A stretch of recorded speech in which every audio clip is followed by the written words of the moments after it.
আগামী রবিবার ৭ই জুলাই রথযাত্রার দিন পারলে একটি ১ টাকার কয়েন গোপনে রেখে দিন এই স্থানে।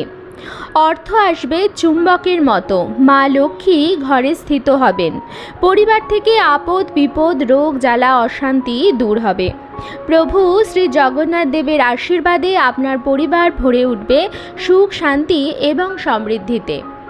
নমস্কার বন্ধুরা, আমি সুচরিতা সবাইকে স্বাগত জানাচ্ছি কিপ গ্রুমিং চ্যানেলে। বন্ধুরা, আশা করছি ঈশ্বরের আশীর্বাদে প্রত্যেকেই ভালো আছেন এবং সুস্থ আছেন।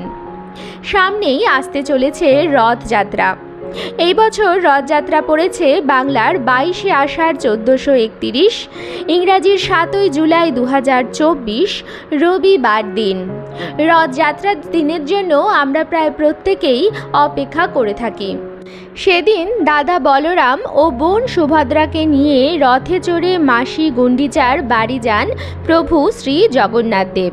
প্রতি বছর জগন্নাথ দেবের রথযাত্রা উপলক্ষে লক্ষ লক্ষ পুণ্যার্থী পুরী শহরে জড়ো হন। হিন্দু ধর্মে জগন্নাথ, বলরাম ও সুভদ্রার রথযাত্রার বিশেষ মাহাত্ম্য রয়েছে। জগন্নাথ অর্থাৎ জগতের নাথ যিনি। জগন্নাথ দেবকে শ্রী বিষ্ণুর অবতার শ্রীকৃষ্ণের আর এক রূপ বলে মনে করা হয়। তাই যদি বন্ধুরা আপনার বাড়িতে প্রভু শ্রী জগন্নাথ দেবের কোনো বিগ্রহ বা আলেখ্য থাকে, রথযাত্রার দিনে তার বিশেষ পূজা অর্চনা অবশ্যই করা উচিত। যদি প্রভু শ্রী কৃষ্ণের কোনো বিগ্রহ বা আলেখ্য থাকে, প্রভু শ্রী নারায়ণের কোনো পট বা শিলা থাকে, তাহলে অবশ্যই রথযাত্রার দিনে তার বিশেষ পূজা অর্চনা করতে হবে। পূজা অর্চনার সাথে সাথে এই বিশেষ উপায়টি যদি আপনারা রথযাত্রার এই পবিত্র দিনে করতে পারেন, তাহলে প্রভু শ্রী জগন্নাথ দেবের আশীর্বাদে আপনার পরিবার থেকে সমস্ত রকম বাস্তু দোষ অশান্তি দূর হবে। পরিবার থেকে আপদ বিপদ দূর হবে। অর্থ প্রাপ্তি এবং মা লক্ষ্মী লাভের যোগ তৈরি হবে। পরিবার থেকে রোগ জ্বালা যন্ত্রণা দূর হবে এবং রোগের পেছনে, চিকিৎসার পেছনে যে অর্থ আপনার অপচয় হচ্ছে সেটি হওয়া বন্ধ হবে। তাই আমার সকল দর্শক বন্ধুদের অনুরোধ করব যে আজকের এই ভিডিওটি একদমই স্কিপ না করে সম্পূর্ণ দেখবেন। দেখার পর যদি ভালো লাগে তাহলে অবশ্যই কিন্তু একটি লাইক করবেন, কমেন্টসে লিখবেন জয় মা লক্ষ্মীর জয়, জয় প্রভু শ্রী জগন্নাথ দেবের জয়। এবং বন্ধুরা অবশ্যই ভিডিওটি শেয়ার করবেন আপনাদের নিকট আত্মীয় স্বজন এবং বন্ধু বান্ধবদের সাথে। রথযাত্রার আর হাতে গোনা কয়েকদিন বাকি আছে। ভিডিওটি পেলে প্রত্যেকেই উপকৃত হবেন এবং আপনাকে ধন্যবাদ জানাবেন। চলুন বন্ধুরা, আসা যাক মূল পর্বে। সনাতন ধর্মাবলম্বীদের কাছে রথযাত্রার দিনটি একটি অত্যন্ত পবিত্র দিন। তাই এই দিন খুব সকাল সকাল শয্যা ত্যাগ করবেন। বেশি বেলা পর্যন্ত ঘুমোবেন না। সূর্যোদয়ের আগে শয্যা ত্যাগ করবেন। যদি আপনি চান আপনার পরিবারে সুখ শান্তি এবং সমৃদ্ধি বিরাজ করুক, মা লক্ষ্মীর কৃপা দৃষ্টি আপনার পরিবারের ওপর থাক, তাহলে সকালবেলা উঠে সূর্যোদয় দেখুন এবং সকালবেলা ঘুম থেকে উঠেই আপনার ঘর বাড়ি অত্যন্ত ভালোভাবে পরিষ্কার পরিচ্ছন্ন করে নিন। এই দিন অনেক পুণ্যার্থী আছেন যারা পবিত্র নদী বা গঙ্গাতে স্নান করেন। যদি আপনার পক্ষে সম্ভব হয়, নিকটবর্তী কোনো পবিত্র নদী বা গঙ্গা থাকে, সেখানে আপনি প্রাতঃ স্নান করতে পারেন।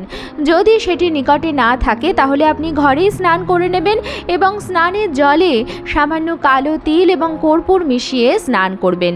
স্নানের পর শুদ্ধ বস্ত্র পরিধান করবেন এবং গায়ে মাথায় এবং বাড়িঘর দরে সর্বত্র গঙ্গার জলের ছিটা দিয়ে নেবেন।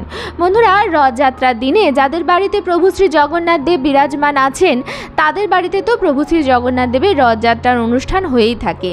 যাদের গৃহে নেই তারা মা লক্ষ্মী এবং নারায়ণ ভগবানের বিশেষ পুজো করতে পারেন।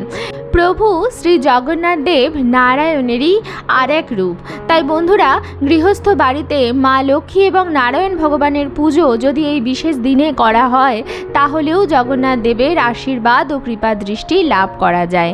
তাই বন্ধুরা, আপনারা অবশ্যই পূজা অর্চনার মধ্যে দিয়ে এই দিনটি কাটাবেন এবং প্রভু শ্রী জগন্নাথ দেবের কিছু প্রিয় ভোগ আছে, সেই ভোগগুলি অবশ্যই নিবেদন করবেন।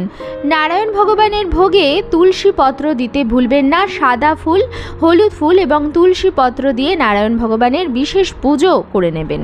প্রদীপ এবং ধূপকাঠি ধরিয়ে নেবেন, সাধ্যমতো নৈবেদ্য সাজিয়ে দেবেন এবং পুজো হওয়া পর্যন্ত উপবাস রাখার চেষ্টা করবেন। সেই দিন পুজো হয়ে যাওয়ার পরও সাত্ত্বিক আহারই কিন্তু গ্রহণ করবেন, কোনো রকম আমিষ জাতীয় জিনিস কিন্তু ঘরে ঢোকাবেন না। সেদিন মা লক্ষ্মী এবং নারায়ণ ভগবানের সামনে একটি পান বা দুটি পান অবশ্যই নিবেদন করবেন এবং পানের মধ্যে নারায়ণ ভগবানের প্রিয় কিছু মঙ্গল সামগ্রী আছে সেগুলি নিবেদন করবেন, যেমন হলুদের গাঁঠ, সুপারি, পদ্মবীজ, গোমতী চক্র, কড়ি, 1 টাকার কয়েন, অক্ষত আতপ চাল। এখানে আমি অনেকগুলি মঙ্গল সামগ্রীর কথা বলে দিলাম। অন্ততপক্ষে 3টি মঙ্গল সামগ্রী এবং একটি 1 টাকার কয়েন অবশ্যই নারায়ণ ভগবানের চরণের সামনে নিবেদন করবেন এই রথযাত্রার পুণ্যতিথিতে। যদি প্রভু শ্রী জগন্নাথ দেবের কোনো বিগ্রহ বা আলেখ্য আপনার ঘরে থাকে, তাহলে প্রভু শ্রী জগন্নাথ দেবের সেই বিগ্রহ বা আলেখ্যের সামনে আপনারা এইভাবে মঙ্গল সামগ্রীগুলি নিবেদন করবেন এবং তারপর যেভাবে আপনারা পূজা অর্চনা করেন ঠিক সেইভাবে পূজা অর্চনা করে দেবেন।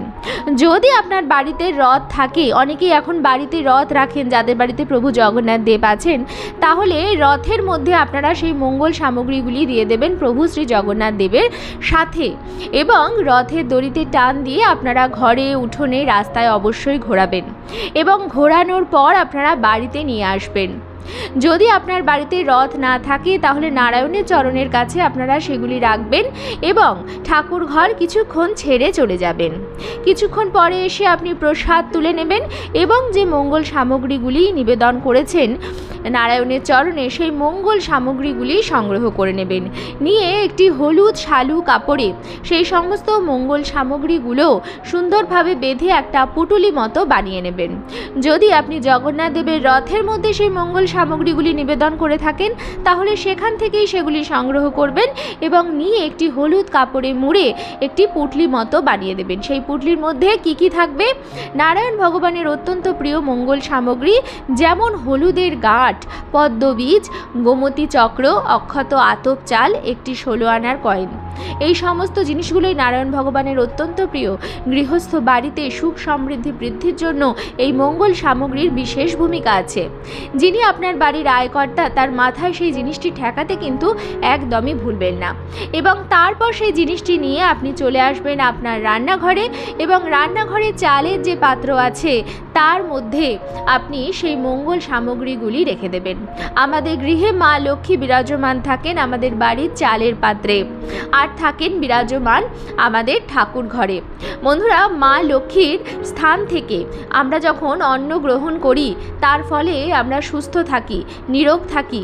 আজকালকার প্রত্যেক বাড়িতে নানা প্রকারের রোগ জ্বালা যন্ত্রণা এবং রোগের ফলে প্রচুর পরিমাণ অর্থ বেরিয়ে যায়। মানুষের উপার্জনের অর্ধেক অর্থ ব্যয় হয়ে যায় ডাক্তারের পেছনে। যদি আমরা যেখান থেকে খাদ্য গ্রহণ করছি, অর্থাৎ আমাদের রান্নাঘরে চালের ভাণ্ডার, সেখানে যেখান থেকে আমরা নিত্যদিন চাল নিচ্ছি, ভাত বানাচ্ছি, ভাত আমাদের প্রতিদিনের খাবার, প্রায় প্রত্যেক বাড়িতেই ভাত প্রতিদিন রান্না হয়ে থাকে। যদি সেখানে আপনি নারায়ণ ভগবানের আশীর্বাদ ধন্য সেই জিনিসটি রাখতে পারেন এবং প্রতিদিন সেখান থেকে চাল নিয়ে ভাত বানাতে পারেন, তাহলে আপনার পরিবারের কাউকে কোনো রকম রোগ স্পর্শ করতে পারবে না। পরিবারের প্রত্যেকেই নিরোগ থাকবেন এবং চিকিৎসার পেছনে অর্থ কষ্ট হওয়া বন্ধ হবে। যদি আপনার বাড়িতে টাকা পয়সা রিলেটেড কোনো রকম প্রবলেম থাকে, অর্থাৎ কেউ আপনার থেকে প্রচুর পরিমাণ টাকা ধার বাকি নিয়েছে কিন্তু সে ফেরত দিচ্ছে না এবং আপনার কাছে বা কোনো সম্পত্তি হয়তো আপনার পাওয়ার কিন্তু সেটা আপনি পাচ্ছেন না, তাহলে সেক্ষেত্রে এই যে মা লক্ষ্মী এবং নারায়ণ ভগবানের আশীর্বাদ ধন্য এই জিনিসটা আপনি আপনার আলমারির লকারেও রাখতে পারেন। এর ফলেও কিন্তু অর্থকে আকৃষ্ট করে। তাহলে যার যেরকম সমস্যা সেই সমস্যা দূর করবার জন্য মা লক্ষ্মী নারায়ণ ভগবানের আশীর্বাদ ধন্য এই জিনিসটি আপনারা রাখতে পারেন সেই স্থানে। প্রথমে আপনারা বুঝে নেবেন যে কোন স্থানে আপনারা রাখবেন, তবে দুটি স্থানে আপনারা রাখতে পারবেন না, যে কোনো একটি স্থানে আপনারা এই জিনিসটি রাখতে পারবেন। এবং এর সাথে সাথে এটা বলে রাখি বন্ধুরা, যদি প্রভু জগন্নাথ দেবের বিগ্রহ বা আলেখ্য আপনার ঘরে না থাকে, তাহলে রথযাত্রার দিনে জগন্নাথ দর্শন করলেও কিন্তু সর্বপাপ ক্ষয় হয়। তাই নিকটবর্তী যেখানে আপনার প্রভু শ্রী জগন্নাথ দেবের রথযাত্রা বেরোচ্ছে, সেখানে অবশ্যই রথযাত্রা দর্শন করুন, রথের দড়িতে অবশ্যই টান দিন এবং প্রভু শ্রী জগন্নাথ দেবের আশীর্বাদ নিতে কিন্তু ভুলবেন না। এর ফলেও কিন্তু মোক্ষ লাভ হয়। আজকের পর্বটি আমি এখানেই শেষ করছি। আশা করছি আজকের ভিডিওটি আপনাদের ভালো লাগলো এবং একটু হলেও উপকারে লাগলো। ভিডিওটি ভালো লাগলে অবশ্যই কিন্তু লাইক, কমেন্টস এবং শেয়ার করবেন বন্ধুরা। আর যদি চ্যানেলে নতুন হন তাহলে অবশ্যই চ্যানেলটিকে সাবস্ক্রাইব করে আমার সাথে থাকবেন। দেখা হবে কিপ গ্রুমিং এর নতুন আরও একটি পর্ব নিয়ে। সবাই খুব ভালো থাকবেন, সুস্থ থাকবেন।